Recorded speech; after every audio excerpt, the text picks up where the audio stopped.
مولاي صل وسلم دائما أبدا على حبيبك خير الخلق كلهم.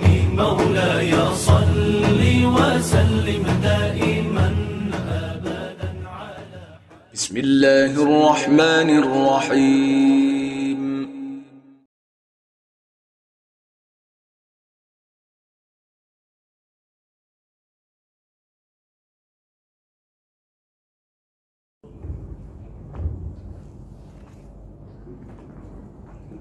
Assalamualaikum warahmatullahi wabarakatuh. Bismillah, alhamdulillah. Wassalatu wassalamu ala sayyidina Muhammad bin Abdillah wa ala alihi wa sahbihi ajma'in. Wa salli ala sayyidina Muhammadin salatan taghfir biha dzunub wa tuslihu biha al-qulub wa tanṭaliqu biha al-'usud wa tadinu biha as-sa'ud wa ala alihi wa sahbihi wa man ilayhi mansub. Segala puji dan syukur kita marilah kita panjatkan kehadirat Allah Subhanahu wa taala, yang mana pada hari ini Allah masih berikan kita limpahan rahmat hidayah-hidayahnya dan juga nikmat untuk bisa hadir kembali di masjid kita ini, Masjid Taqwa dan Mustaqim. Salawat dan salam semoga selalu tercurahkan kepada Nabi kita Nabi Muhammad sallallahu alaihi wasallam. Mudah-mudahan kita semuanya mendapatkan syafaat di yaumil qiyamah. Amin amin ya rabbal alamin. Alhamdulillah, pada hari ini insyaallah kita akan mendengarkan kajian tafsir Al-Quran, yang mana insyaallah yang sama-sama kita hormati Ustaz Muhammad Rofi'in sebagai MC. Beliau merupakan pengajar di Pondok Pesantren Darus Sunnah di daerah Ciputat. Beliau akan membawakan kajian tafsir ini, di mana beliau akan membahas tafsir dari kitabnya Syekh Wahab Az-Zuhairi yang bernama Tafsir Al-Munir. Bapak Ibu yang sama-sama kami hormati, insyaallah di awal ini kita akan mendengarkan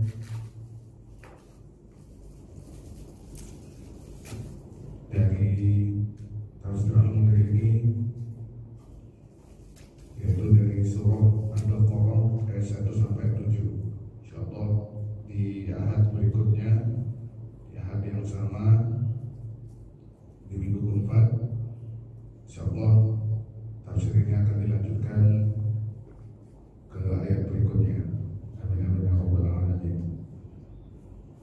Bapak Ibu seluruh jamaah Masjid At-Taqwa dimanapun berada, alhamdulillah pada hari ini yang hadir dan juga insyaallah yang juga banyak mendengarkan dari rumah, marilah sama-sama kita simak kajian tafsir Al-Munir ini, dimulai dari surah Al-Baqarah sampai 7, dari ayat 1 sampai 7. Insyaallah mudah-mudahan kita mendapatkan limpahan ilmu dan juga apa-apa saja yang tersirat dalam ayat-ayat Al-Quran ini. Mudah-mudahan kita mendapatkan jawaban, mendapatkan tafsiran-tafsiran yang mungkin kita sampai saat ini tidak atau belum mengetahui atau belum mengenal apa maksud ayat tersebut. Alhamdulillah, insyaallah di ayat pertama ini dan sampai ke-7 kita akan mendengarkan pembahasan yang akan disampaikan oleh Ustaz Muhammad Rofi'in SPLC. Dan insyaallah di akhir pembahasan nanti kita akan ada tanya jawab. Ya, mudah-mudahan bapak-bapak dan ibu-ibu berkenan untuk bertanya. Mungkin dari itu yang bisa saya sampaikan kepada Ustaz Muhammad Rofi'in SPLC. Waktu dan tempat kami persilakan.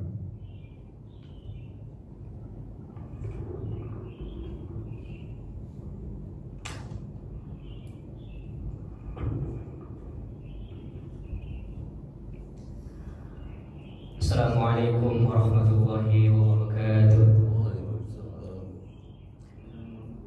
Bismillahirrahmanirrahim. Alhamdulillahirabbil alamin. Wassallallahu ala sayyidina wa maulana Muhammadin wa ala alihi wa sahbihi ajma'in, amma ba'du. Allahumma faqihna fid din wa 'allimna ta'wil, amin ya rabbal alamin. Yang sama-sama kita hormati para asatidz, ada Ustadz Fauzi, dan juga yang sama-sama kita hormati PKM Masjid At-Taqwa, dan yang sama-sama kita hormati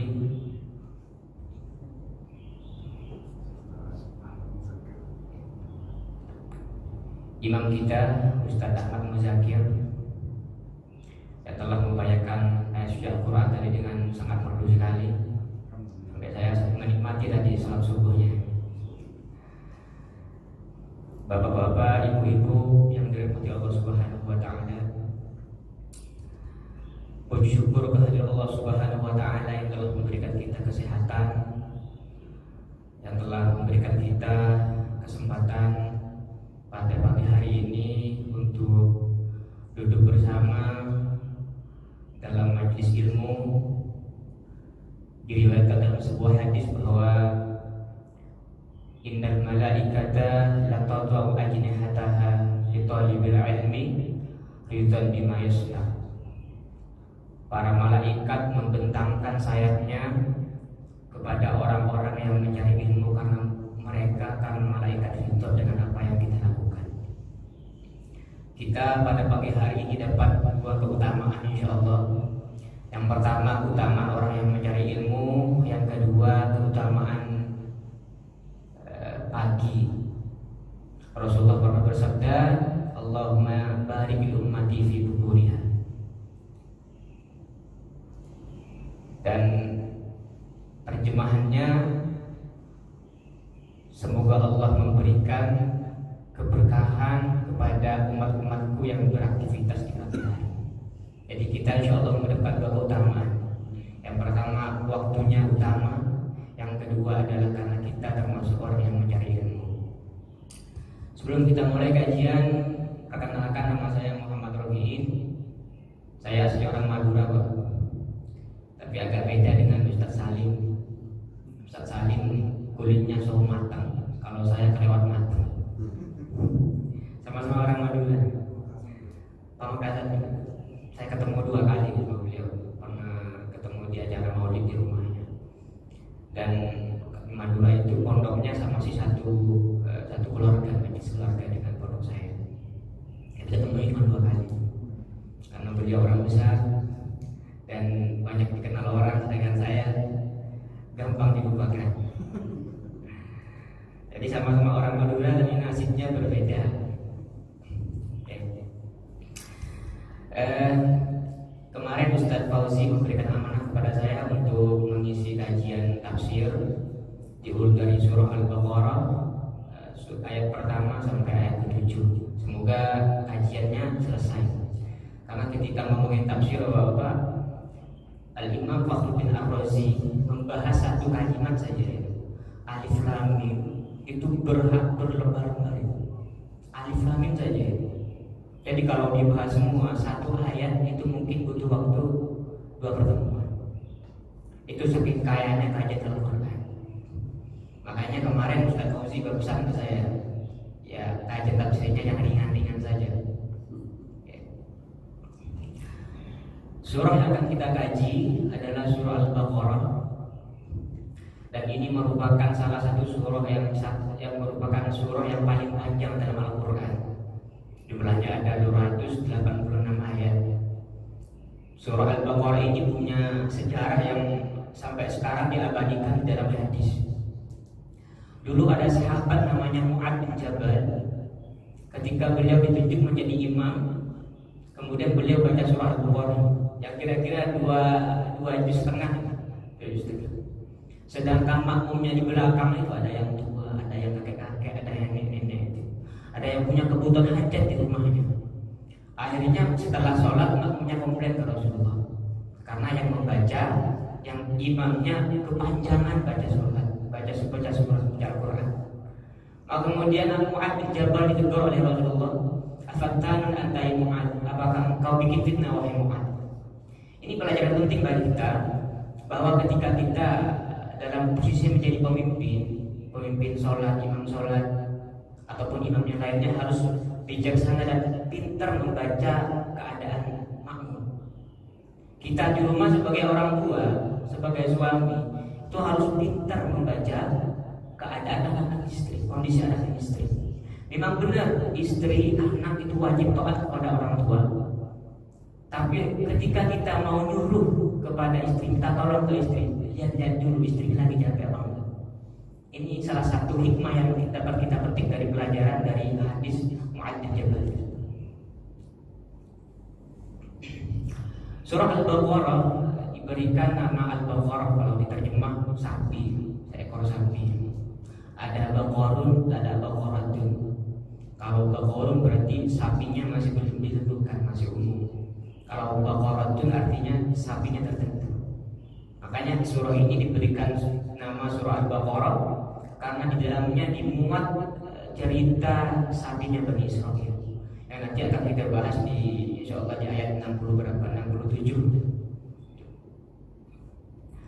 Bapak Ibu yang dimuliakan Allah Subhanahu wa taala, ayat surah Al-Baqarah ini mempunyai banyak keutamaan. Disebutkan dalam sebuah hadis bahwa barang siapa yang membacakan rumahnya surah Al-Baqarah, maka insya Allah syaitan itu akan lari berhamburan. Dan syaitan di sini sifat, bukan makhluk, artinya bukan jenis jin ataupun manusia. Jadi syaitan itu sifat, baik itu jin ataupun manusia. Maka bapak-bapak, ibu-ibu yang mengharapkan rumah tangganya itu tenang, tentram, tumanina, itu maka istiqomah membaca surah Al-Baqarah, terutama di bagian belakang, amanar rasul bima unzila ilaihi min rabbihil mu'minun ila akhirih. Surah Al-Baqarah ini turun di Madinah ketika setelah Rasulullah hijrah dari Mekah ke Madinah. Dan menurut sebuah riwayat bahwa surah Al-Baqarah ini adalah ayat pertama kali di Madinah. Makanya nanti di surah Al-Baqarah ini isinya komplit, lengkap. Ada akidah, ada syariat, membicarakan tentang sholat, haji, kemudian puasa dan yang lainnya. Komplit. Karena turun di Madinah. Sedangkan di Madinah kondisi sosial masyarakat pada waktu itu bisa secara garis besar itu ada 3 kelompok. Kelompok pertama adalah orang-orang yang sudah beriman kepada Allah dan keimanannya mantap, yaitu para sahabat Nabi. Yang kedua adalah kelompoknya orang-orang Madinah tapi masih belum beriman, ada yang ragu-ragu, ada yang masih munafik, termasuk kelompok yang kedua ini. Sedangkan yang ketiga adalah kelompok orang Yahudi. Dan dalam sejarah disebut ada 3 orang Yahudi. Ada Bani Qainuqa, ada Bani Nadir, ada Bani Quraidah. Ada 3 orang Yahudi, suku orang Yahudi itu. Dan ayat ini, surah ini yang pertama, bagian pertama itu membicarakan tentang keadaan masyarakat di Madinah. Maka nanti di ayat pertama sampai ayat kelima itu membicarakan orang-orang yang takwa kepada Allah Subhanahu wa taala. Siapa saja orang kriteria orang-orang yang takwa kepada Allah. Sifat-sifatnya kemudian dijelaskan oleh Allah. Baru selanjutnya membicarakan tentang orang-orang kafir dan kemudian orang-orang munafik.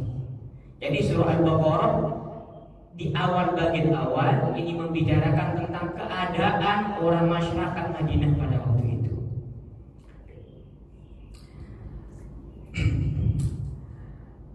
Bismillahirrahmanirrahim.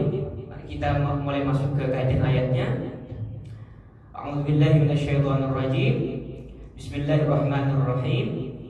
Alif Lam Mim.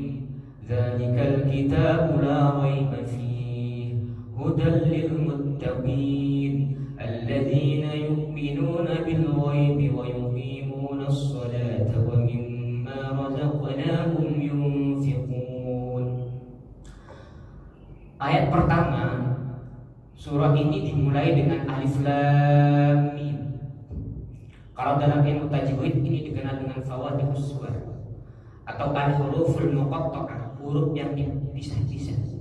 Dan dalam tentang ayat ini atau al-huruful muqatta'ah, para ulama itu berbeda pendapat. Ada yang mengatakan bahwa ini tidak ada artinya. Ada sirrun min asrarillah. Ini rahasia, salah satu rahasia Allah Subhanahu wa taala yang tahu maksud dan maknanya hanya Allah. Itu yang pertama. Yang kedua, kelompok kedua, ada ulama yang mencoba untuk menafsirkan ayat ini. Alif lam mim.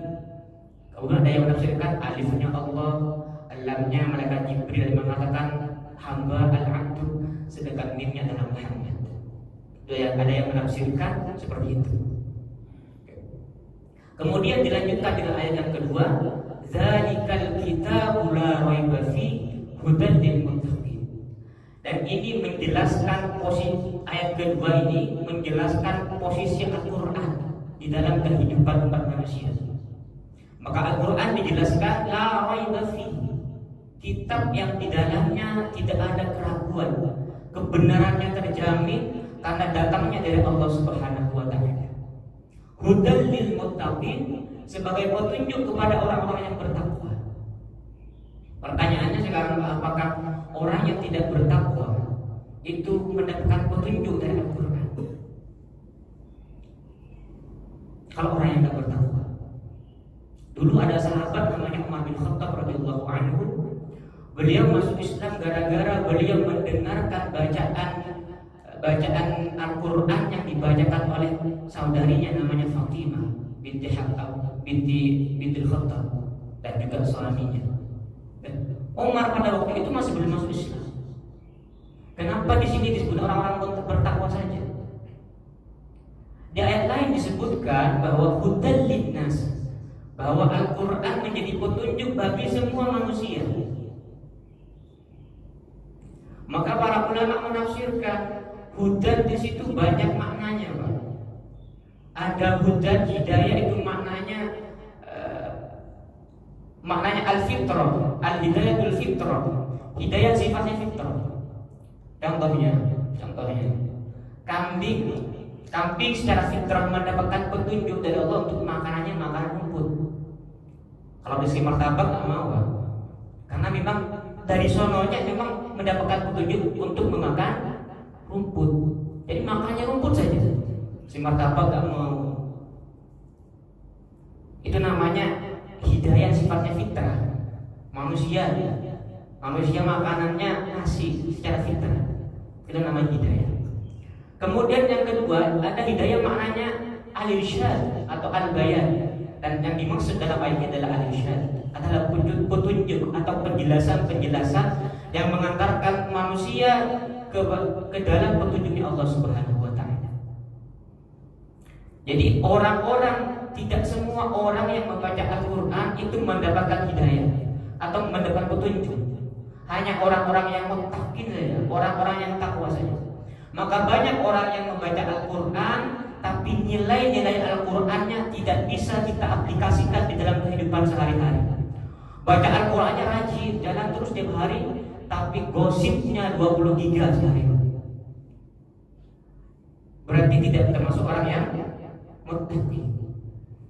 Maka di ayat selanjutnya, ayat yang ketiga, siapa aja orang muttaqi ini? Orang yang bertakwa ini. Alladzina yu'minuna bil ghaib. Yang pertama adalah ciri-ciri sifat orang yang bertakwa, orang yang beriman kepada sesuatu yang ghaib, yang ghaib. Yang ghaib ada, nyata, tapi tidak terlihat oleh mata indera. Itu namanya ghaib. Apakah semua yang ghaib wajib diimani? Contohnya umpamanya hantu kan ghaib, Pak. Hantu ghaib. Apakah kita wajib iman keberadaan hantu? Tidak. Jadi tidak semua hal-hal yang ghaib wajib kita percayai. Maka di sini yang dimaksud dengan ghaib di sini adalah segala sesuatu yang sifatnya ghaib dan itu dijelaskan di dalam Al-Qur'an dan hadis. Maka puncaknya ghaib itu adalah Allah Subhanahu wa taala.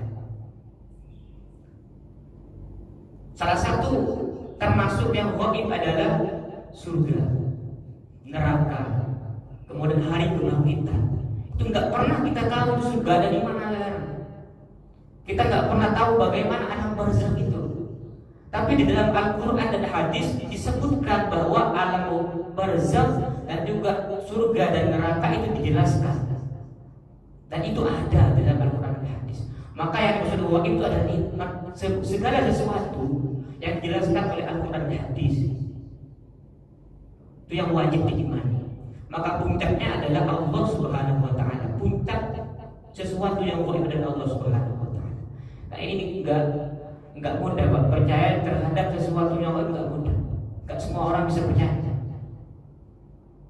Karena tidak bisa terlihat dan tidak bisa ditangkap oleh panca indera. Oke. Coba kita lihat. Ketika Allah membicarakan tentang sifat-sifat orang yang takwa, maka Allah membicarakan dimulai dari hati dulu. Iman kan hati. Al-iman bil ghaib, hati dulu. Karena hati adalah sumber perbuatan. Apa yang kita lakukan saat ini dan yang akan kita lakukan pertama ditampung dalam hati dulu. Ini pentingnya hati. Makanya ketika Allah menyebutkan tanda-tanda dan sifat-sifat orang-orang yang takwa pada ayat ini, yang disebutkan pertama kali adalah al-iman bil ghaib, hati dulu. Ini pentingnya menata hati kita. Menata hati kita. Nah, dalam sebuah hadis disebutkan inna fil jasadi mudghah idza saluhat saluhal jasadu kullu. Di dalam diri kita terdapat hati yang terdapat segumpalan darah atau daging. Idza saluhat saluhal jasadu kullu. Ketika hati kita baik, maka yang lainnya juga ikut baik. Karena semua pekerjaan, semua apa yang kita lakukan bersumber dari hati. Makanya sekarang kan bulan Hijriah, tahun baru Hijriah. Padahal kalau kita lihat sejarah, Nabi itu hijrahnya bukan di bulan Muharram, tapi hijrahnya di bulan Rabiul Awal. Tapi kenapa kok tahun baru Hijriah dimulai dari bulan Muharram? Karena pada bulan Muharram lah Rasulullah SAW mempunyai niat yang kuat untuk hijrah ke Madinah berdasarkan perintah Allah Subhanahu wa Ta'ala. Itu pentingnya hati. Kemudian yang kedua, wa yuqimunas shalah. Sifat-sifat orang takwa yang disebutkan dalam surah Al-Baqarah, wa yuqimunas shalah. Orang-orang yang melaksanakan atau menunaikan sholat secara sempurna, rukun, kemudian syaratnya bihuduril qalbi, dengan menghadirkan hati. Maka berbeda antara lafaz musallin dengan muqimus shalah.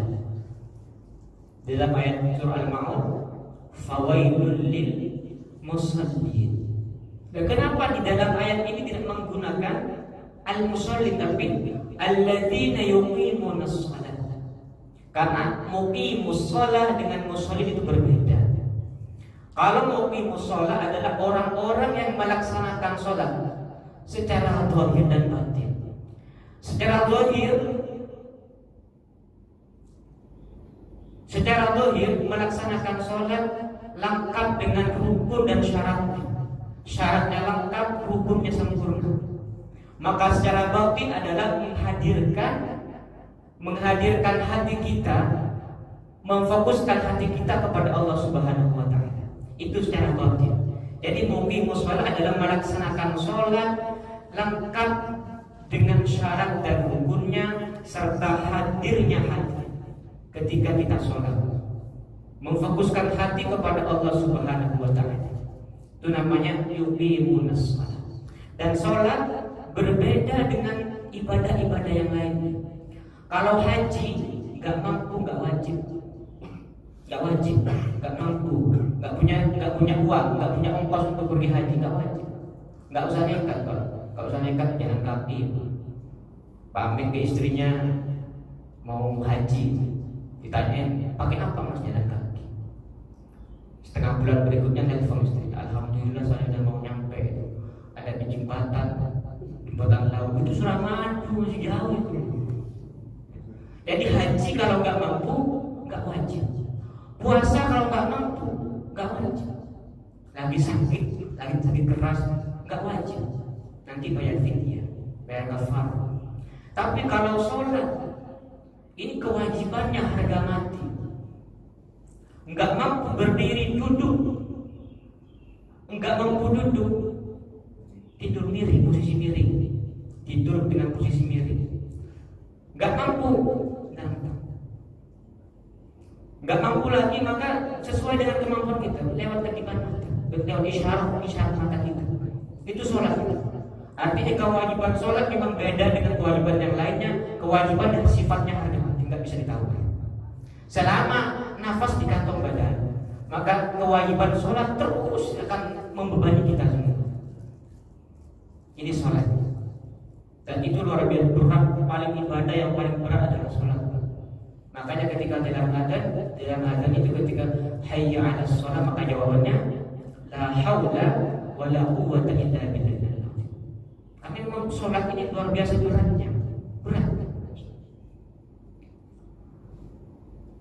Dulu ada sahabat namanya Anas bin Malik. Ini luar biasa beliau, Anas bin Malik. Ketika disebutkan salah satu wilayah Irak namanya Tustar, di Irak itu ada namanya Tustar, namanya Tustar. Ketika di setiap mendengar kata Tustar, Anas bin Malik itu nangis luar biasa, sahabat Anas bin Malik. Kemudian ditanya oleh sahabat yang lainnya, kenapa kok nangis ketika mendengar kata Tustar?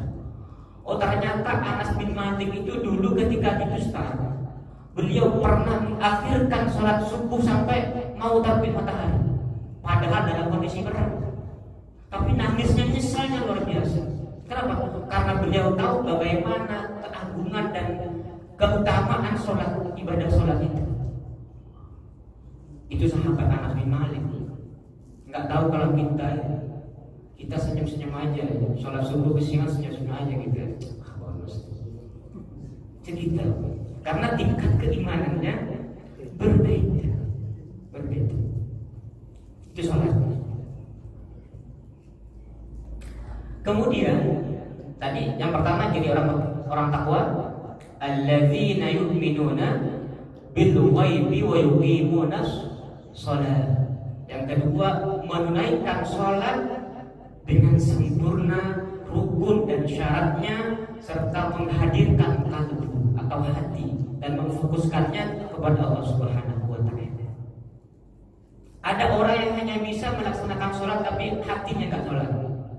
Zahirnya ruku tapi hatinya kemana-mana. Berarti belum muqimus sholat, belum yuqimunas sholat. Karena khusyuk itu ruhus sholat. Pahala yang kita dapatkan dari sholat ini adalah sesuai dengan kekhusyuan kita. Kalau ada hadis mengatakan bahwa sholat jamaah itu mendapatkan 27 keutamaan, itu keutamaan jamaah. Sedangkan pahala sholat beda. Ada yang sholat cuma dapat pahala ruku doang, karena pas khusyuknya pas di ruku. Ada yang mendapatkan niatnya saja, pahala niat saja kan? Karena khusyuknya di pas niat saja. Jadi tergantung khusyuknya di mana. Semakin khusyuk dalam sholat, maka semakin banyak pahala yang kita dapatkan. Dan cobaannya untuk khusyuk itu beratnya luar biasa. Kadang-kadang pernah, kalau saya pengalaman pribadi, kalau saya lupa naruh barang itu ingatnya di sholat. Kalau lupa naruh barang itu ingatnya di sholat. Pas mau sholat takbiratul akbar itu ini kunci di mana? Mikir sampai selesai, tahu udah selesai. Dan ketemu, ternyata di atas meja. Kadang-kadang kita itu yang kita pikirkan. Jadi khusyuk itu luar biasa. Makanya kata Al-Quran, wa innaha lakabiratun illa 'alal khashiyin. Jadi sholat ini beratnya luar biasa. Karena memang godaannya luar biasa. Syaitan menggoda orang-orang yang sholat luar biasa. Sampai syaitan itu membuat kita lupa dengan apa yang kita baca.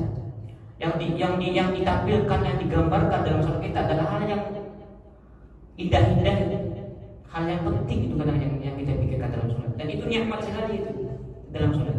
Kenapa? Godaannya berat. Dan pahalanya orang yang khusyuk luar biasa. Dulu Sayyidina Ali pernah melaksanakan sholat, pernah kena panah ketika mengikuti perang. dan itu dicabutnya ketika sholat. Apa kata saya, nanti cabut panah saya ketika saya sholat, itu nggak kerasa, saking khusyuknya itu. Coba kita itu, kadang-kadang kita habis sholat tanya, yang di depan kamu tadi, yang depan bapak tadi apa, biar satu sampai habis, setengah mata, habis. Artinya kan hatinya enggak khusyuk, ngadep. Serba salah kita dalam sholat, kadang-kadang ngadep ke depan, kadang ada merek sarung, kerja duduk, wadimu, keras, ngadep ke bawah, kadang-kadang itu pakai sejadah, ada gambar masjidnya biasanya. Masjidil Haram ini kok kecil sekali masjidnya. Dulu saya pernah tahu ini gede banget. Itu dalam benak kita. Jadi khusyuk dalam sholat itu berapa susahnya kalau biasa. Makanya dalam Allah wasta'inu bis-sabri was-shalah. Kita dianjurkan untuk minta tolong kepada Allah agar bisa sabar dan bisa melaksanakan sholat lahir dan batin. Itu yang kedua. Jadi ciri-ciri orang takwa yang kedua adalah yang kedua melaksanakan sholat lahir batin. Kemudian yang ketiga, wa mimma razaqnahum yunfiqun. Menginfakkan sebagian dari rezeki yang telah Allah berikan kepada kita. Katanya pakai mimma, sebagian, enggak semuanya. Karena kalau enggak semuanya enggak mampu. Dapat gaji 7 juta setiap bulan dikasih semua, enggak mampu gitu. Beda dengan sahabat-sahabat dulu. Abu Bakar ketika Rasulullah mengumumkan siapa yang mau menginfakkan hartanya di dalam jalan Allah, Abu Bakar menginfakkan semua hartanya. Ketika ditanya oleh Rasulullah, apa yang tersisa di rumahnya? Abu Bakar, harta apa yang tersisa di rumahnya? Apa kata Abu Bakar? Allah wa Rasul. Yang tersisa cuma Allah dan Rasulnya. Luar biasa. Kita tak mampu begini. Makomnya berbeda. Umar pengen menyamai Abu Bakar, tak mampu. Cuma separuh hartanya Sayyidina Umar bin Khattab yang diinfakkan dalam jalan Allah. Makanya di dalam Al-Quran, wa mimma razaqnahum yunfiqun. Pakai mimma, sebagian dari harta kita. Maka infak nanti ada sifatnya wajib yang berupa zakat. Zakat hukumnya wajib, baik itu zakat fitrah ataupun zakat harta. Dan sedikit sekali wajib, 2,5% harta yang wajib dizakatkan. Kalau kita punya duit 100 juta, 1 juta segini nih. Kalau duitnya 20 ribuan, kalau 100 ribuan segini tuh. Zakatnya sedikit sekali, 2,5%, sekitar 2,5 juta. Sedikit sekali, makanya itu zakat yang wajib. Kemudian ada infak yang sifatnya sunnah, mustahab. Contohnya kita sedekah ke anak yatim, kita berbagi dengan orang lain, dengan saudara kita, dengan tetangga kita, itu namanya infak yang sunnah. Dan termasuk salah satu infak yang wajib adalah menafkahi keluarga, istri, anak, itu wajib. Tapi nggak sia-sia, kalau itu dihitung sedekah. Dalam sebuah disebutkan bahwa orang-orang mukmin yang menginfakkan hartanya, yang menafkahi istri dan anaknya, maka itu terhitung sedekah. Makanya kita ketika kerja yang niatnya untuk menafkahi istri, memenuhi kebutuhan keluarga, itu ibadah. Kalau niatnya yang baik, itu termasuk nafkah yang wajib. Nafkah yang sunnah sedekah ke anak yatim sekarang bulan Muharram. Kayaknya tanggal 10 Muharram itu ada tradisi musab anak yatim. Enggak tahu kalau di sini ada. Daerah Jawa masih ada musab anak yatim, malah dikasih santunan. Itu menjadi tradisi di daerah Jawa Timuran ya. Di pesantren juga menjadi tradisi itu. Musab anak yatim, kemudian anak yatim, kemudian dikasih santunan. Karena salah satu ibadah yang dianjurkan di bulan Muharram adalah menyantuni anak yatim, kemudian yang kedua menambah nafkah istri. Kalau biasanya di bulan-bulan yang lain namanya 100.000 sehari, maka sunnah ditambah 100.000, 100 tambah 100.000. Intinya nambah dari biasanya. Itu yang disunahkan, melapangkan nafkah istri. Nambah nafkah. Ini nafkah ada yang wajib yaitu zakat dan juga menafkahi keluarga, ada nafkah yang sunnah. Ada nafkah yang sunnah yaitu sedekah, kemudian berbagi dengan tetangga dan orang lain. Itu nafkah. Dan ini kalau imannya enggak kuat, Pak, juga berat juga orang memberikan nafkah. Makanya di dalam Al-Quran sebut lan tanalul birra hatta tunfiqu mimma tuhibbu.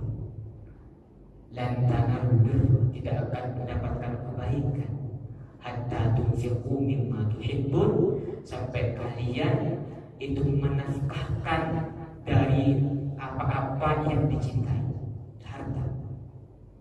Harta yang kita miliki itu nafkah. Itu salah satu ciri orang takwa yang ketiga. Wa mimma razaqnahum yunfiqun.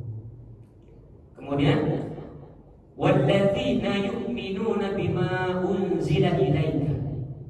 Maka ciri orang takwa yang keempat adalah walladzina yu'minuna bima unzila ilaika.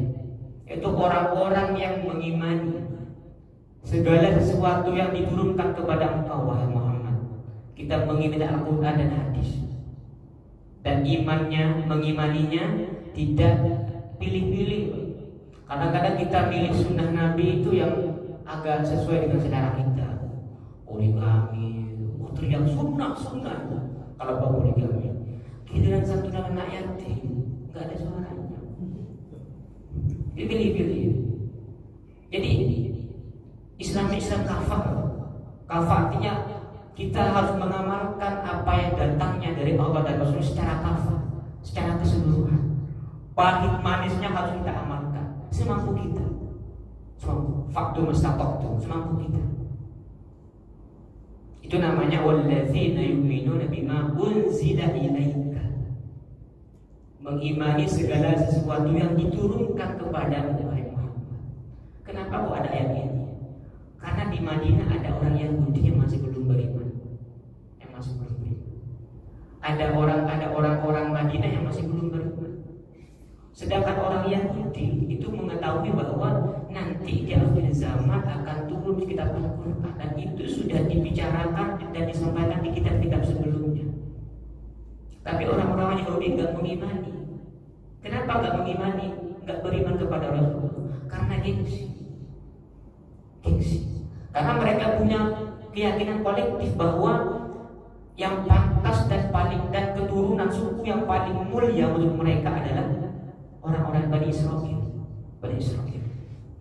Sedangkan di kitab-kitab sebelumnya, kitab Taurat, kitab Injil yang asli yang masih belum ada perubahan, itu disampaikan, dijelaskan bahwa nanti di akhir zaman akan datang seorang nabi terakhir dan akan membawa kitab namanya Al-Quran. Tapi mereka tidak mengimani. Itu orang Yahudi. Makanya disebutkan salah satu ciri orang yang takwa adalah alladzina yu'minuna bima unzila ilaika. Jadi orang Yahudi itu tahu bahwa Al-Quran itu adalah kitab yang benar. Orang Bani Israil pada waktu itu mengetahui bahwa Al-Quran adalah kitab yang benar, datangnya dari Allah. Kok tahu mereka punya keyakinan atau pengetahuan seperti itu? Karena dulu Pak, ada 6 orang sahabat Nabi dari Yasrib atau dari Madinah ketika peristiwa Bai'atul Aqabah tahun 11 Hijriah. Itu yang memberitahu orang Madinah bahwa nanti akan datang seorang nabi terakhir, itu orang Yahudi. Maka kemudian ketika tahu berita tersebut bahwa nanti akan lahir seorang nabi terakhir, orang-orang Madinah itu berusaha untuk mencari siapa nabi itu. Kemudian dengar kabar bahwa di Makkah ada Rasulullah yang mengaku menjadi nabi, sebagai nabi. Maka datanglah 6 pemuda itu, salah satunya Jabir bin Abdullah datang ke Makkah, kemudian melakukan baiat kepada Rasulullah dan beriman kepada 6 pemuda.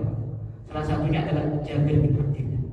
Itu maka terjadi peristiwa baiatul Aqabatul Ula. Ada 6 pemuda dari Yasrib, dari Madinah yang membaiat dan beriman, menyatakan keimanan kepada Rasulullah SAW. Mereka tahunya itu orang Yahudi. Orang Yahudi itu tahu bahwa Rasulullah adalah nabi terakhir, Al-Quran adalah kitab yang diturunkan oleh Allah Subhanahu wa taala, tapi mereka gengsi kesukuan. fanatisme suku. Karena bukan dari keturunan mereka yang menjadi nabi. Yang menjadi nabi malah keturunan Quraisy. Quraisy dari Kinana. Kinana itu dari keturunannya suku Jurhum dari Nabi Ibrahim dan Ismail AS. Sedangkan orang-orang Yahudi itu memang bapaknya Ibrahim.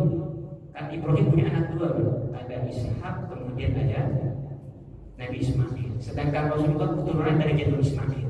Mereka dari Israel, orang-orang Yahudi itu lewat jalur Ishak, Yakub, Yusuf terus. Makanya mereka tidak beriman karena gengsi. Terus walladzina yu'minuna bima unzila ilaika wa ma unzila min qablika, dan juga beriman terhadap segala sesuatu yang dibawa oleh nabi-nabi sebelumnya. Ada Nabi Musa, Nabi Isa. Itu salah satu ciri orang yang takwa. Karena sebenarnya apa yang dibawa oleh nabi, para nabi sebelum Rasulullah itu sama dengan apa yang dibawa oleh Rasulullah SAW. Yaitu sama-sama mentauhidkan Allah. Ajarannya tidak ada berbeda. Kalau ada perbedaan berarti sudah kitab ini, Alkitabnya sudah diubah. Kalau ada perbedaan. Jadi semua para nabi yang diutus oleh Allah Subhanahu wa taala itu yang disampaikan adalah akidah mentauhidkan Allah, mengisahkan Allah. Kalau ada perubahan, ada namanya ideologi trilogi itu berarti ada perubahan di dalam kitab itu. Pada intinya semuanya sama ajarannya. Semuanya sama. Akidahnya sama, mentauhidkan Allah Subhanahu wa taala. Kemudian yang terakhir, yang keenam, wabil akhirati hum yuqinun. Kemudian yang terakhir adalah puncak dari keimanan itu adalah mengimani hari yang terakhir, hari kiamat. Nah ini jadi ayat pertama yang sampai yang kelima, Allah membicarakan, menyebutkan ciri-ciri orang yang takwa dan beriman kepada Allah Subhanahu wa taala. Maka selanjutnya di ayat selanjutnya, ayat ke-6 yang ke-7, nanti dijelaskan ciri-ciri orang kafir. Kalau sudah beriman atau sifat-sifat yang 6 ini sudah nempel melekat dalam diri kita, maka apa kata Al-Quran? Ulaika ala hudam mir rabbihim wa ulaika humul muflihun. Maka orang-orang yang mempunyai sifat yang 6 ini termasuk orang-orang yang mendapatkan petunjuk dari Allah Subhanahu wa taala, yang nanti akan mengantarkan kepada kemuliaan di dunia dan akhirat. Wa ulaika humul muflihun, dan mereka lah orang-orang yang beruntung baik di dunia ataupun di akhirat. Jadi kalau 6 yang sebuah ciri-ciri atau sifat yang sebuah tadi sudah terpenuhi oleh manusia, maka mereka termasuk orang yang mendapat hidayah dan termasuk orang-orang yang beruntung di akhirat. Umpamanya cuma bisa melaksanakan salah satunya. Ada orang yang sholatnya rajin tapi sedekahnya tidak. Kayak gitu. Ada orang yang beriman tapi nggak sholat, berarti keimanannya, ketakwaannya masih belum sempurna. Ada yang rajin sedekah, tapi nggak sholat. Orangnya baik, dermawan, suka ngasih, suka berbagi, tapi nggak pernah sholat. Oh, berarti itu termasuk orang-orang yang takwa tapi ketakwaannya masih belum sempurna. Dan itu perlu diapresiasi. Saya ketika baca ayat ini teringat sebuah kisah yang terjadi pada ulama terdahulu. Jadi ada masyarakat, ada seorang nanya kepada seorang ulama, nanya melaporkan keadaan masyarakat. Apa kata orang itu? Kiai atau Kiai, ini ada orang yang sholatnya rajinnya minta ampun, luar biasa rajin. Tapi mereka itu suka mencuri, tapi dia suka mencuri. Apa kata ulama itu? Kata orang alim itu, oh itu baik. Kemudian ditanya lagi, ada orang yang satunya Kiai, ini orangnya nggak pernah sholat, tapi baik secara sosial, suka berbagi ke tetangga ramah, nggak pernah gosip, itu juga baik. Itu kata orang alim itu, kata Kiai itu. Kemudian yang bertanya ini, jadi yang nggak baik itu siapa Kiai? Yang nggak baik itu adalah kita yang suka mencari-cari kesalahan orang. Itu bijaksananya Kiai dulu kan gitu. Jadi nggak gampang menyalahkan orang. Jadi kita harus mengapresiasi sekecil apapun kebaikan itu. Ketika kita melihat orang lain, yang dilihat bukan kesalahannya, bukan keburukannya, tapi kebaikannya. Ada orang yang sholatnya rajin tapi suka gosip. Kita apresiasi sholatnya. Yang suka gosipnya itu kita perbaiki perlahan. Gak usah menyalahkan. Itu kiai dulu, ulama dulu kan gitu. Susah menyalahkan orang lain. Semakin alim orang itu semakin sulit untuk menyalahkan orang lain. Artinya kebijaksanaan semakin tinggi. Itulah dia. Jadi kalau ada orang yang iman tapi belum sholat, diapresiasi. Alhamdulillah, Anda bapak sudah beriman meskipun masih belum sholat. Itu diajak perlahan-perlahan. Diapresiasi. Jangan sampai ngomong gak ada gunanya beriman gak sholat. Nanti juga dipanting sama malaikat. Diapresiasi keimanan, diapresiasi meskipun mungkin masih belum dapat hidayah. Jadi ayat pertama sampai ayat kelima itu membicarakan tentang sifat-sifat orang yang takwa kepada Allah Subhanahu wa taala. Kemudian ayat berikutnya ayat ke-6 sampai ayat ke-7 sampai jumpa.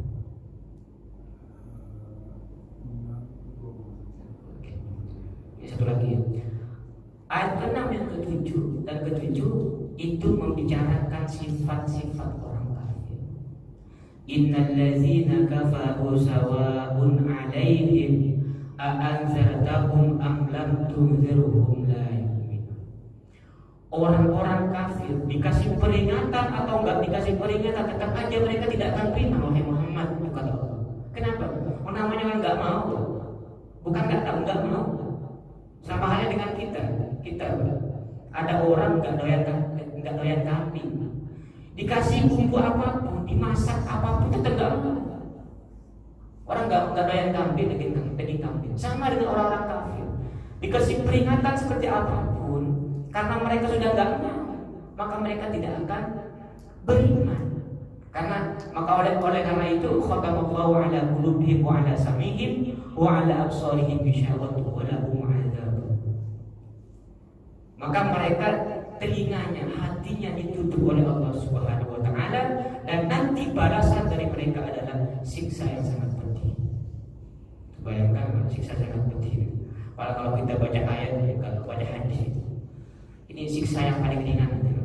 Apa kata Rasulullah? Inna ahwana ahlin-nar azaban yaumal qiyamah. Paling ringannya siksaan bagi ahli neraka di hari kiamat adalah la rajulun yudau ala akhmasi rijlaihi, yaitu seorang laki-laki yang di bawah telapak kakinya diletakkan bara api sampai otaknya mendidih. Itu paling ringannya siksa di neraka. Apalagi ada ancaman siksa yang paling dahsyat kepada orang-orang kafir. Itu nggak tahu kayak apa siksaannya. Yang paling ringan saja itu, yang paling ringan. Kalau kita alami, kita rasakan nggak bakal kuat. Dikasih api, bara api di kedua telapak kakinya sampai otaknya mendidih. Itu paling ringan. Yang paling berat kayak apa yang berat? Kalau dari saya. Maka kita perlu bersyukur kepada Allah Subhanahu wa taala ditakdirkan sebagai orang muslim dan orang mukmin. Maka setelah sholat, alhamdulillahilladzi an'ama alaina wa hadana ala dinil Islam. Alhamdulillah, saya bersyukur kepada Allah karena saya diberikan hidayah dan dijadikan orang-orang yang mukmin dan muslim. Jadi ini nikmat iman itu mensyukuri nikmat keimanan yang telah Allah berikan kepada kita semua. Mungkin masuk ke situ. Ya. Baik. Jadi alhamdulillah sama-sama kita dengarkan tadi pembahasan tafsir Al-Quran dari surah Al-Baqarah ayat 1 sampai 7. Yang mudah-mudahan dengan penjelasan tafsir tersebut kita bisa mengambil hikmah yang banyak di dalam ayat tersebut. Ya, sebenarnya Ustaz bisa berlama-lama menjelaskan ini, cuma memang waktu yang perlu kita batasi dan juga mungkin ada beberapa dari kita untuk melanjutkan aktivitas. Mungkin ya alhamdulillah kita bisa bisa mengambil penjelasan yang sudah diringkas dari beliau. Karena itu dari itu mungkin ada yang ingin dipertanyakan dari bapak-bapak dan ibu-ibu yang alhamdulillah hadir pada hari ini, kami persilakan dengan hormat.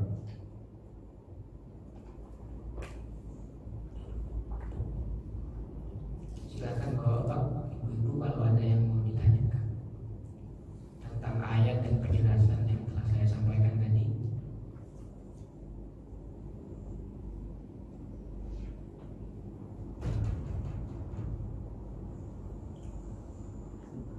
Ya, silakan. Bapak siapa namanya? Sudarman. Bapak? Sudarman. Aku ketemu di jalan. Iya. Terima kasih. Assalamualaikum warahmatullahi wabarakatuh. Waalaikumsalam.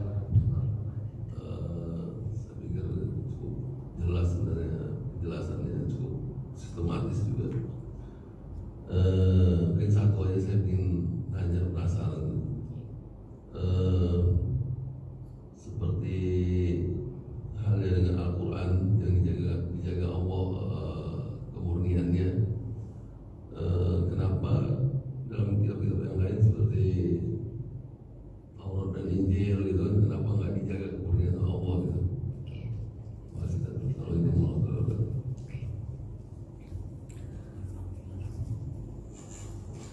Al-Quran sudah mendapatkan ada nasnya, ada jaminan dari Allah untuk dijaga keasliannya. Inna nahnu nazzalna dzikra wa inna lahu lahafizun. Itu kata Allah. Allah yang akan menjaga langsung keaslian Al-Quran itu. Kenapa kok enggak kitab-kitab yang lainnya sebelum-sebelumnya enggak dijaga oleh Allah, enggak terjamin, enggak dijamin keasliannya? Oke, pertama, Al-Quran itu Al-Quran itu adalah kitab terakhir. Kitab terakhir yang setelahnya tidak akan turun kitab lagi.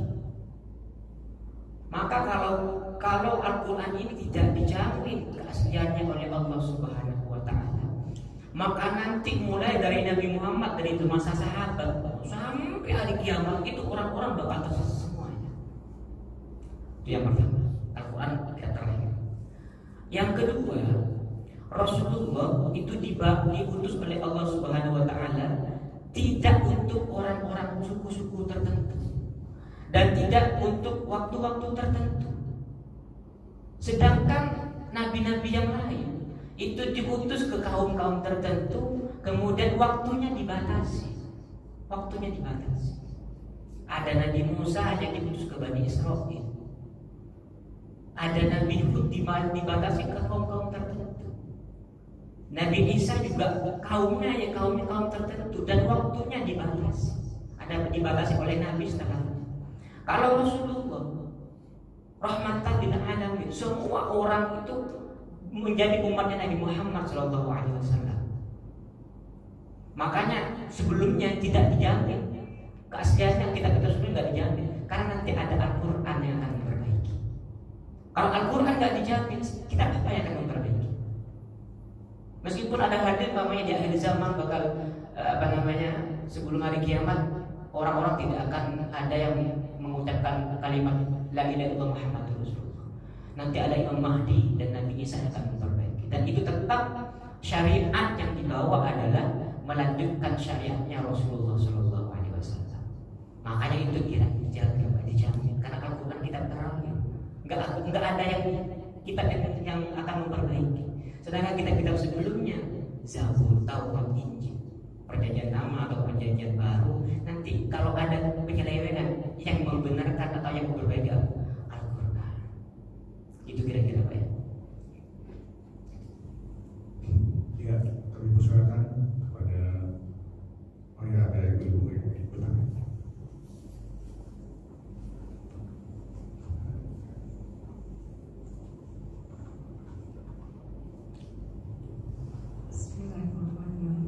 Assalamualaikum warahmatullahi wabarakatuh. Waalaikumsalam. Soalan ya Pak Ustaz. Iya. Bagaimana caranya untuk anak-anak cucu saya ya terutama ya, supaya istiqomah gitu dalam menjalankan sholat. Karena salah satu cucu saya ada yang pernah tinggal di pondok pesantren selama 1 tahun, tetapi pengamalannya di rumah itu sulit sekali. Saya mohon petunjuknya. Oke. Terima kasih pertanyaannya Ibu. Ini sering dialami oleh para orang tua itu, para orang tua. Bapak Ibu yang dimuliakan Allah Subhanahu Wa Taala, memang salah satu pendidikan awal yang harus kita tanamkan setelah menanamkan akidah kepada anak-anak kita atau adik-adik kita adalah mengajari mereka sholat. Maka dalam hadis disebutkan bahwa anak kecil itu diperintahkan, dianjurkan untuk disuruh melaksanakan sholat ketika umur 7 tahun. Ketika umur 10 tahun bahasanya pakai idribu fi asyrin. Artinya ketika umur 10 tahun itu suruh pukul. Tapi ada yang maksudnya bukan pukul, tapi menyuruh keras. Perintahnya lebih keras lagi. Bapak Ibu, salah satu yang dikeluhkan banyak orang tua, kebetulan saya di pesantren, banyak orang tua, anak-anak ketika nyampe santri, ketika nyampe di rumahnya ternyata berbeda dengan praktik yang ada di pondok. Di pondok kadang-kadang rajin ibadahnya, tahajudnya luar biasa, sholat 5 waktunya luar biasa, tapi ketika nyampe di rumah itu hilang semua itu, hilang semua. Maka salah satunya penyebabnya adalah lingkungan, teman, lingkungan salah satu penyebabnya. Orang tuanya soleh, bapaknya soleh, ibunya soleh, tapi temannya nggak soleh. Salah satu penyebabnya. Oh ya. Temannya nggak soleh, sadar pergaulan itu bisa mempengaruhi terhadap perilaku anak. Itu pertama. Yang kedua, ada pertanyaan, ada orang tuanya soleh, tapi anaknya nggak soleh, gimana itu? Atau orang tuanya alim pintar, tapi anaknya ternyata nggak soleh. Ada orang alim itu yang alim cuma di keilmuannya, tapi nggak alim, nggak pintar dalam mendidik anak. Ada mendidiknya ketat sekali itu, cuma anaknya saja, karena anaknya saja yang masih belum dapat hidayah.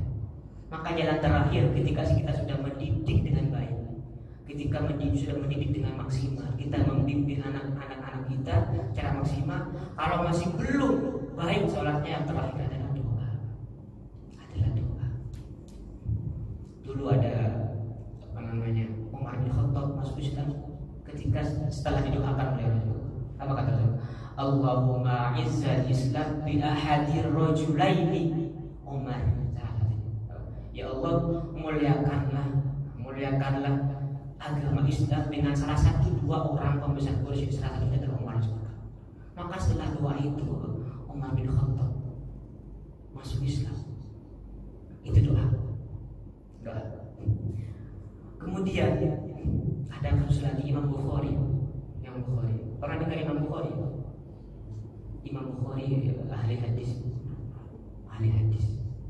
Beliau awalnya itu hafalannya nggak sejelas itu, cuma berkat orang tuanya, berkat doa orang tuanya, Imam Bukhari menjadi ahli hadis yang diakui oleh ulama dunia. Ketika dites 1000 hadis, Pak, dibaca sanad dan matanya itu bisa dibilang kembali apa yang dibacakan ulama itu. Itu Imam Bukhari. Ini berkat doa orang tua. Makanya dalam sebuah hadis disebutkan doaul ummah, doanya orang tua,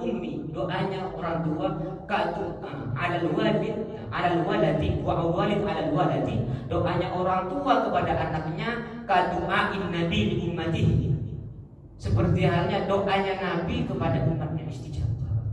Mungkin kalau nggak sekarang besok, mungkin lusa, mungkin tahun depannya lagi. Intinya kewajiban orang tua adalah mendidik dengan baik. Kalau mau terapi, pakai terapi. Mau terapi doa, boleh bapak-bapak praktekkan. Tahu Ustaz Abdul Somad tahu? Salah satu tirakat atau wiridan yang istiqomah dibaca oleh ibunya Ustaz Abdul Somad adalah membacakan Fatihah setiap malam untuk Ustaz Abdul Somad, sehingga Ustaz Abdul Somad jadi orang seperti sekarang. Jadi bacain Fatihah 100 kali. Kalau nggak kuat 100 Pak, 11 Pak. 41 lah 41. Nggak kuat 41, 11. Diusahakan setelah setelah selesai sholat. Dulu saya pernah ketemu dengan lupa kiai orang Kerawang. Beliau itu pernah mengijazahkan salah satu doa yang dilakukan oleh orang tua beliau itu adalah beliau orang tuanya, ibunya itu membacakan Fatihah 11 kali setelah sholat. Satu anak itu. Kalau 2 anak berarti 22. Kalau 4 anak tinggal diikankan. Itu kalau sudah dibimbing, dikasih arahan, kita didik dengan baik, tapi masih belum berubah. Artinya masih belum ada perubahan sikap dan perilaku anak kita, maka jalan terakhir adalah doa. Kalau nggak dititipkan kepada Allah itu, nggak kuat kita itu, nggak kuat. Meskipun anaknya dikasih GPS, ini nggak bakal mampu kita ngawasin Pak. Kita kerja dari pagi sampai sore. Kapan ngawasin anak kita? Dikasih GPS itu nggak bakal mampu Pak. Maka satu-satunya titipkan anak kita kepada Allah Subhanahu wa Ta'ala. Itu jalan terakhir di situ. Sebenarnya bukan jalan pertama itu. Tapi kalau udah dididik, udah selesai, dididik udah, tapi masih belum berubah, doanya dikencangkan lagi, doanya dikencangkan lagi. Mungkin nggak bisa berubah sekarang masih kecil, mungkin di masa tuanya akan berubah. Tapi kita nggak boleh putus asa. Nabi Allah Ibrahim alaihissalam berdoa itu baru diijabah oleh Allah 40 tahun setelahnya. Minta keturunan Nabi Ibrahim itu, nggak dikasih keturunan oleh Allah. Doanya baru diijabah 40 tahun setelahnya. Mungkin anak kita yang nggak soleh, cucu kita yang akan soleh dan menjadi orang baik. Kalau bukan cucu kita, mungkin cucu-cucu kita, dan itu akan memberikan syafaat kepada kita. Umpamanya kita sudah mendidik anak kita dengan baik, dikasih beja, dikasih nasihat, tapi nggak baik-baik, kita sudah lepas kewajiban. Nanti mungkin bukan anak kita yang soleh, cucunya yang soleh, cucu kita yang soleh, yang menjadi orang baik, itu akan memberikan syafaat pertolongan kepada kita nanti di hari kiamat. Mungkin itu ya dari saya. Ya mungkin ada yang lain ingin ditanyakan dari bapak-bapak, masih kami persilakan.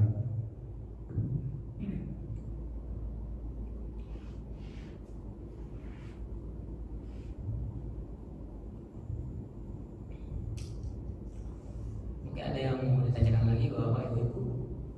Ya, masih terkait dengan tafsir ataupun yang ingin ditanyakan di luar tema tersebut, kami juga persilakan.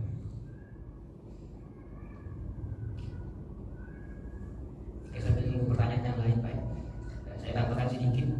Salah satu amalan dari Kiai Hasyim Asy'ari, pernah dengar Kiai Hasyim Asy'ari? Kiai Hasyim Asy'ari pendiri Nahdlatul Ulama itu, ketika beliau kata beliau, kalau punya anak yang keras kepala susah dibilangin, bacanya latif, artinya wahai zat yang lembut, ya latif, berusaha kepada anaknya. Kalau perlu kita ambil air, tiupkan airnya itu dengan harapan semoga hati anak kita itu dilembutkan oleh Allah. Yang awalnya keras, kan anak sekarang kan suka berontak keras kepala, dibilanginya susah. Itu dicoba yang pernah dilakukan oleh ulama-ulama terdahulu, oleh kiai-kiai yang telah mengalami terlebih dahulu. Mungkin ya ketika ada yang ingin ditanyakan bisa ketika nanti sudah diupload di YouTube kajian ini, mungkin ada beberapa masih ingin bertanya, bisa ditulis di komentar nanti di YouTube ataupun di Japri, di pengurus masing-masing pengurus masjid ini, dan juga bapak ibu yang mungkin di rumah mendengarkan kajian ini, juga kami berharap kalau ada yang ingin ditanyakan untuk tidak sungkan-sungkan menanyakan suatu hal terkait pembahasan pada pagi hari ini, bisa lewat WhatsApp ataupun langsung ketemu dari pengurus-pengurus yang alhamdulillah kita semuanya mudah-mudahan yang hadir pada hari ini bisa juga memberikan jawaban terkait tentang tafsir Al-Quran ini. Alhamdulillah, amin ya rabbal alamin. Ya, masih kami persilakan Bapak Ibu yang ingin menanyakan harus dilakukan tadi yaitu surah Al-Baqarah ayat pertama dan sampai ayat ke-7.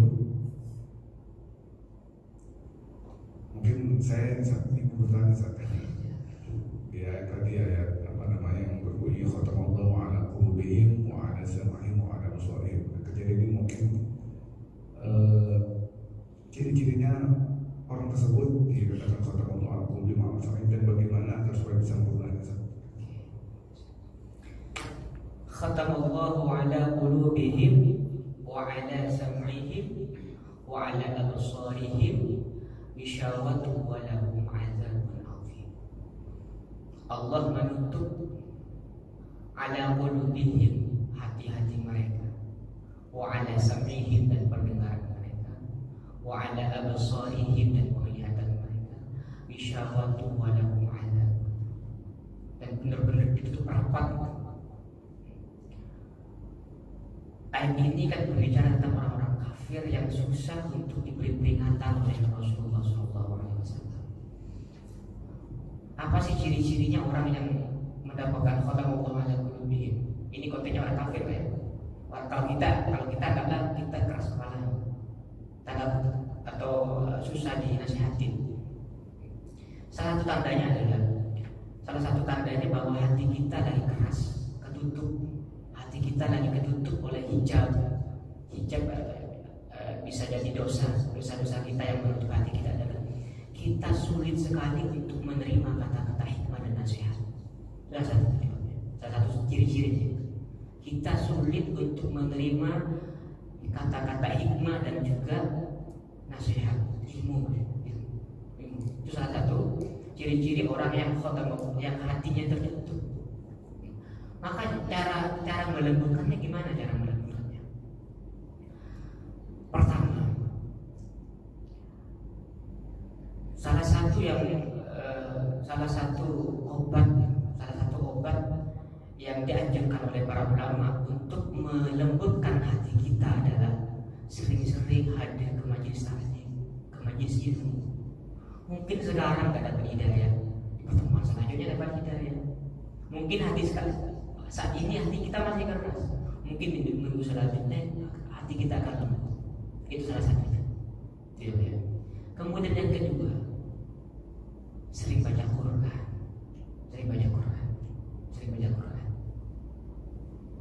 Di Quran. Kalau nggak bisa baca Quran, baca syafal, Fatihah. Atau nggak bisa baca Fatihah, baca Qul Al-Ikhlas, Qul huwallahu ahad, Allahus samad. Kemudian yang ketiga ada zikir. Kayak di sini ada kajian Ibnu Athaillah ya. Tasawuf, akhlak. Bidayatul Auliya hidayah. Sama-sama karang beda-beda karangannya Imam Ghazali. Itu sangat tahap. Jadi Imam Ghazali itu punya kitab namanya Bidayatul Hidayah.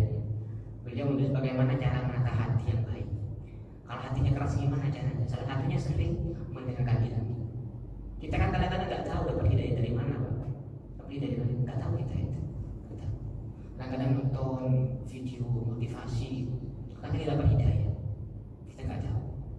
Makanya kita jangan suka-suka untuk terus belajar mengaji, belajar agama, agar hati kita terketuk, agar hati kita lembut. Kalau hati kita lembut, dinasihatin cepat masuk. Sholatnya cepat khusyuk. Jadi bapak-bapak ibu yang sholatnya nggak khusyuk berarti hatinya masih tertutup hijab. Apa hijabnya? Hijabnya dosa yang menutupi hati orang mukmin itu dosa salah satunya. Gimana caranya? Perbanyak zikir, baca Quran, kemudian sering kalau sungkan baca Quran, zikirnya boleh sungkan, yang minimal hadir ke majelis ilmu. Siapa tahu berbarengan dengan hidayah. Kira-kira begitu Ustaz. Jadi tanda-tandanya susah untuk menerima kata-kata hikmah dan nasihat. Ya, baik. Iya, silakan. Kalau kita dalam sholat itu, kenapa ya kita selalu terkadang merasa datang suatu inspirasi dalam suatu problem dalam pekerjaan, dalam apa segala macam, kok bisa begitu gitu maksudnya? Datangnya di sholat ya? Iya, datangnya di sholat gitu, datang gitu loh. Nah ini budaya setan apa gimana itu nih? Itu selalu seperti itu. Datang itu, gini, kita apa namanya? Coba ini lagi, coba hilangkan lagi, datang lagi gitu.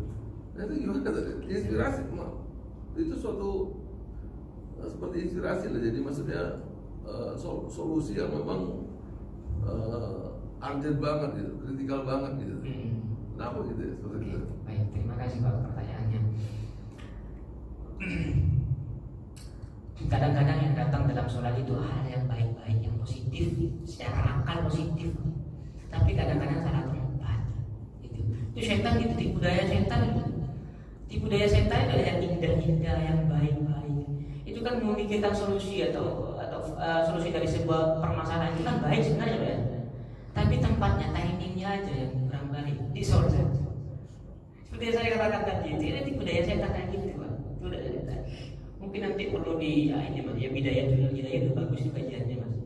Kalau nanti mau lebih lebih tinggi lagi pakai yang hikam atau kita itu kata-kata hikmah yang menatap yang mungkin bisa menatap kolbu kita, hati kita itu. Macam budaya setan gitu Pak. Yang baik-baik itu yang memilih di sholat itu. Kadang memikirkan permasalahan yang ada di keluarga kita atau di pekerjaan kita. Jadi budaya setan. Bagian dari karena tempatnya baik, karena tempatnya sholat itu tempatnya orang-orang yang khusyuk kepada Allah Subhanahu wa Ta'ala. Maka setan itu berbagai cara untuk menggoda kita semua, termasuk hal yang baik-baik itu. Kadang-kadang saya sendiri kadang-kadang di dalam sholat mikirin tema ceramah itu kan baik, tapi timingnya, tempatnya agak baik. Mikirin tema ceramah, keluar hadis kadang-kadang gimana nggak baik bikin hadis. Tapi lagi-lagi waktunya, tempatnya nggak tepat. Itu termasuk salah satu tipu daya setan. Kadang lupa kita tahu udah selesai. Makanya bapak minimal kalau bapak-bapak ibu-ibu tidak hafal dan tidak tahu bahasa Arab, minimal tahu arti dalam banyak sholat, artinya maknanya. Biar kita dibantu untuk khusyuk kepada Allah dengan cara memikirkan artinya. Alhamdulillah segala puji bagi Allah, Ar-Rahmanir Rahim, yang Maha Pengasih dan Rahman. Terus itu dicoba untuk ini dipelajari maknanya itu, arti dari bacaan sholat itu. Subhanallah dengan mensucikan Allah yang Maha Agung. Kemudian ketika kita duduk di antara dua sujud, Rabbighfirli warhamni wajburni warfa'ni warzuqni. Sebenarnya doa kebutuhan kita sehari-hari itu dalam kehidupan kita sudah diminta dalam sholat. Apa yang tadi diminta? Rabbighfirli, ampunilah dosaku. Warhamni, dan berilah rahmat kepadaku dan kasihilah aku. Warzuqni, Rabbighfirli warhamni wajburni, dan tutupilah dosa-dosa kami. Warzuqni, dan berikanlah kami rezeki sudah disebutkan dalam sholat. Wa'afini wa'fu anni. Itu semuanya lengkap dalam sholat Pak. Lengkap, doanya lengkap dalam sholat. Makanya doa yang paling dijabah, mendekati ijabah itu ketika kita sholat. Khusyuk aja ketika sholat. Rabbighfirli warhamni wajburni warfa'ni warzuqni wahdini wa'afini wa'fu anni. Itu dalam sholat. Jadi betul memikirkan problem solving dalam sholat. Jadi itu baik, cuman tempatnya aja yang kurang pas kayak itu bagian dari tipu daya setan agar kita tidak khusyuk dalam sholat. Mungkin itu saja Pak ya. Dari saya, mungkin yang lain kalau apa? Ya mungkin masih ada yang lain. Ya, silakan.